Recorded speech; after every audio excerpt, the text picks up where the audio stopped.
Hi everyone, welcome to my channel. My name is Kathy. If you are new here, thanks so much for stopping by. If we have painted together before, welcome back. I'm glad you're here. Today we are painting winter trees.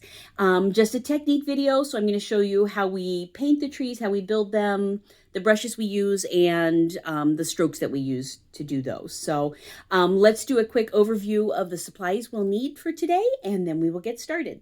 So we are using FolkArt multi-surface paint today. I will be using mostly green. It's bright green is the color.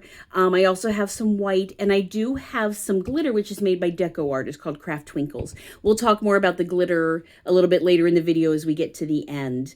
But the paint we're using is multi-surface. Not an endorsement, not a sponsored video. I just really believe in sharing the products that I love with you guys so you'll know what I'm using and why I love it. So multi-surface is just the best because no matter what we're painting, this paint can do it. So if we are on canvas or glass or wood or tin, multi-surface has it all covered. So I'm a big fan. Okay, so we have our colors of paint. I have two different paintbrushes we'll use today. We have a number 12 flat brush and a number 1 liner, and we'll talk about what brush does what as we're going along. These are made by Plaid. They are FolkArt one-stroke brushes. I will link all of the supplies in the comments below, so you guys will have a listing of what colors we use, what brushes, all that good stuff. So onestroke.com is where you could find these brushes, but truly, if you have a flat brush and a liner brush at home, you're going to be great. Okay, I'm going to scooch these out of the way a little bit. So we've got a little bit of room. Other supplies we have, I have my styrofoam plates, and I already have my paint blobs on there, which we'll get to here in just a second. But styrofoam plates, that's your very fancy paint palette.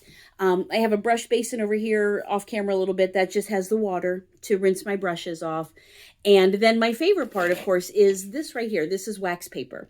And we practice everything on the wax paper before we go to whatever surface we're painting on. So whether you're painting at home with me or if you come to one of my events where I do live instruction, we always start with wax paper. Practice here first, get you comfortable loading the paint on the brush, doing the technique before you go to the canvas or whatever. So big fan of the wax paper also.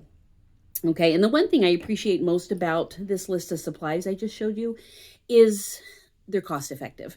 I want you guys to be able to paint and play with it and have fun without spending a fortune. So very cost effective. We've got, crafty paint, styrofoam plates, and wax paper. No big deal. Now, I would recommend, though, as you go along, if you're finding yourself painting more and more, I would recommend getting a nice set of brushes. They make all the difference in how your strokes look. So we will talk about that as we go along also. Okay, so let's jump right in. So we are going to build our winter trees. Now, trees, these can be any color. You can kind of see some of the projects I have in the back. I really like having a colored background and doing white trees, but they can be any color at all. I'm going to do green today just so you guys will be able to see what we're painting here. But we are going to start with our flat brush. And we are just going to do a solid green for this video, okay, so for this technique. So I'm going to take this flat brush, I'm going to dip it in my green, and then I'm going to swoosh it back and forth, okay? I'm going to pull the brush towards me, push away, and can you see how that paint is now getting up into that brush? So we're just going to do that, gosh, probably 3 or 4 more times. We want a lot of paint in this brush. We're just loading it up. Now, I hope you can see, but with this brush, you want to push that brush all the way down onto the plate. The reason why, a couple things, we're loading the paint up like we just said, but also if you can see the edge of this brush, we want that very narrow, a chisel edge, if you will. So if you push this and really push down, it puts those bristles together very nicely and they give you a nice line, which you'll see here. Okay, so we have our paint loaded up, we're swooshing back and forth. Probably, at least 3 or 4 times. Give it a good dip and a swish. Okay, and now we're going to come to our wax paper. Now, I'm going to show you 2 different ways to build these trees. The first way is using this flat brush, which just has a little bit different feel. And then I will show you how to do the trees with this liner brush, because they look a little bit different based on how wide your strokes get. And some people like the control of the little skinny brush versus the flat brush. So I will show you how we do both. Okay, so we're going to go to our wax paper. So to start this tree, you want your brush straight up and down. Your handle is pointing up to the ceiling. So you want this straight up and down. We're going to be right on this edge. And we are going to come and we are going to do an upside down V.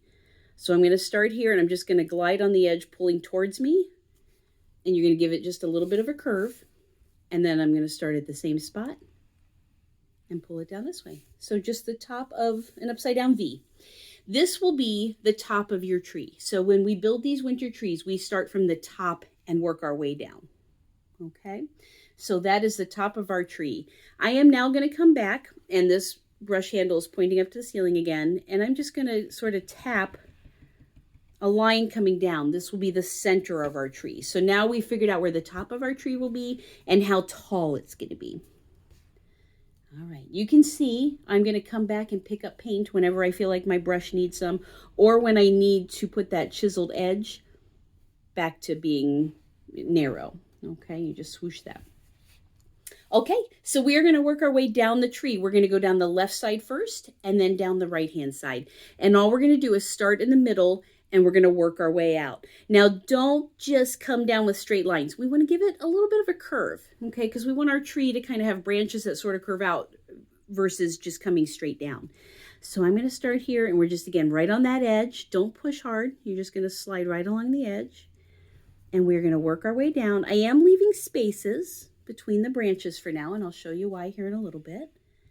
But we're going to come and think of how trees are shaped. It's kind of like a triangle. So the top part of our tree is going to be a little more narrow, and then it's going to get a little wider as we go down the tree. Okay, so you're just building through one side, down the left-hand side, and you'll see they're not all the same size. That's okay. You know, they're going to change lengths as we go. The one thing about this kind of brush when you're painting is the harder you push, the poofier these lines are going to be. So that's why we just want to be right up on that edge. We want them to not get too poofy just yet. Okay, I'm going to come back and grab a little bit more paint. And now we're going to come down the other side and do pretty much the same thing. We're just going to kind of work our way down. They don't have to match up on the other side. I'm not worried about that. I just want to get some branches on this side. Remember, curve them up just a little bit. What we're kind of doing right now is basically just kind of setting up the skeleton of the tree, if you think of it that way. We're going to come back and fill in and make it much more fuller, but this is just kind of getting the placement. So we know how high, how tall, or how what the height of the tree is and how wide it's going to be. Okay, so we have just our basic branches here. I'm going to come back. Remember, we're going to pick up some more paint, really press that brush down. Put those bristles back together so you have that nice edge. And now we're going to come and fill in between all these branches that we did. So I'm just going to come and I'm just going to work my way down the tree and fill in between each of those branches. Remember, we're kind of curving up. We don't want to come just straight down. We want these to fill in between our lines. A little longer as we work down the tree. Okay, and you're just right on that edge. I'm going to add just a little bit more up here too, just to kind of fill in. Okay, so it's coming together. It's looking a little fuller. I'm going to come on this side now and do the same thing. We're just going to work our way down the right-hand side. You're right on the edge. Watch my handle. It's still straight up to the ceiling. You don't want to lean left or right or forward. Okay, and we're just going to come and pull all the way down. You can kind of hear it as we're tapping on the surface there. Okay, so we have the left side and the right side of our tree. Now, I will tell you from here, the one thing I don't love is this line here in the middle. So once you get your branches sort of filled in, we're going to come back and do one more layer on top. Okay, so I'm going to come and I'm going to start from the top and I'm going to do one on the left, couple down the middle, and then one on the right. And I'm going to work my way down. So one on the left, do a couple in the middle, and then on the right. And you're just going to kind of come and we're just covering up that center spot. So I'm going to come here left, down, down, down, right. And we'll do some more left, then go down into the right, left, down, down, down, right. And we're just going to work our way all the way down. And that will kind of fill in that line that was in the middle. Now, we definitely needed that line. That was all about the placement, where we wanted things to be. So it was very important that we started that way. But I really like coming back now and filling in and making that look much fuller. And so it doesn't look all scarce in the middle there. Now, I do want to kind of finish out this bottom of this tree here. Okay, so we kind of want to make sure we're about the same length on either side.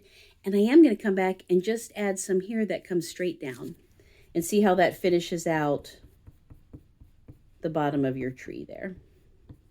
So it looks nice and full on the bottom. Okay. All right. So that is this tree with the flat brush. I also want to show you how it looks using the skinny brush. So let me I'm just grabbing a paper towel here off to the side. And we'll put that one in here. Okay, so let's grab our skinny liner brush, the #1 liner that we had, which is just a little skinny edge. And I'm going to show you the same tree just with this brush. It's just a little bit different how it looks. So we are going to take our brush and we're going to go back to just our green.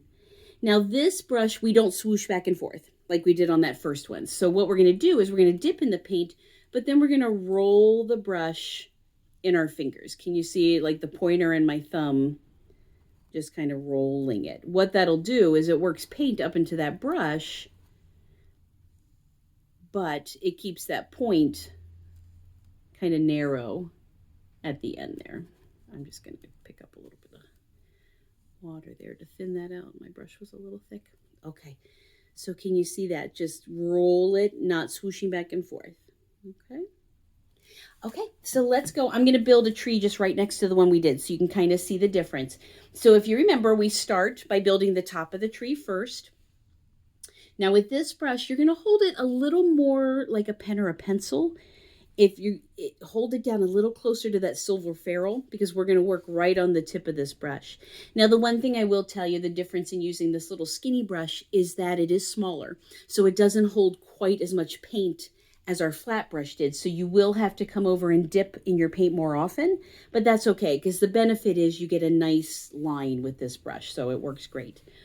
Okay, so if you remember, we're going to start by building from the top down. So we're going to do our upside down V. And again, you're just kind of holding it like a pen or a pencil. Okay, and then we're just going to give it just a light line going down the center. Okay, and then we're going to do the same thing. We're going to come and work our way down. We're going to go down the left, and you can leave gaps there. Okay, and then we'll do the right-hand side. Same thing. So remember, the branches get a little longer. As you get down towards the bottom, we're looking for that kind of triangle feel. And then we're going to do the same thing we did on the big tree. You just have to reload a little more often. But we're going to come and just kind of fill in those branches. Now, one thing people who've painted with me for a while will tell you is a lot of times I say when you're doing this kind of detailed work, stick your pinky out because it forces you to have kind of a lighter touch when you're using this little brush. Others will tell you, and I've seen people do this, is they put their pinky down as a support so their hand doesn't move a lot. For me, it kind of works with my pinky out to give me that light touch, but you find what's comfortable. Okay, but we're going to come down.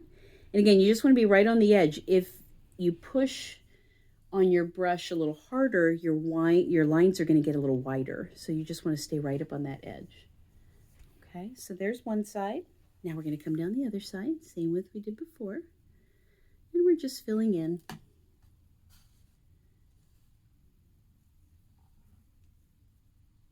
Okay.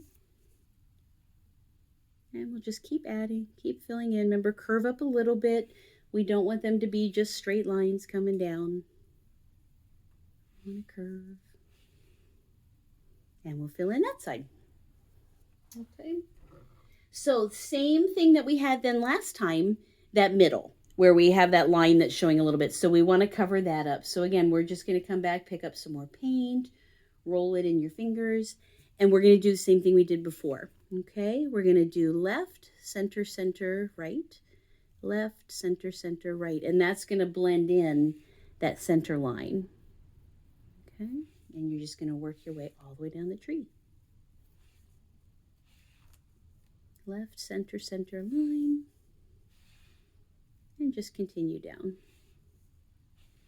And if you see maybe areas where, oh, you know, I could use a little more paint there, don't be afraid to just go over and add some more layers, you know, on your left or your right if you think it needs to be a little fuller.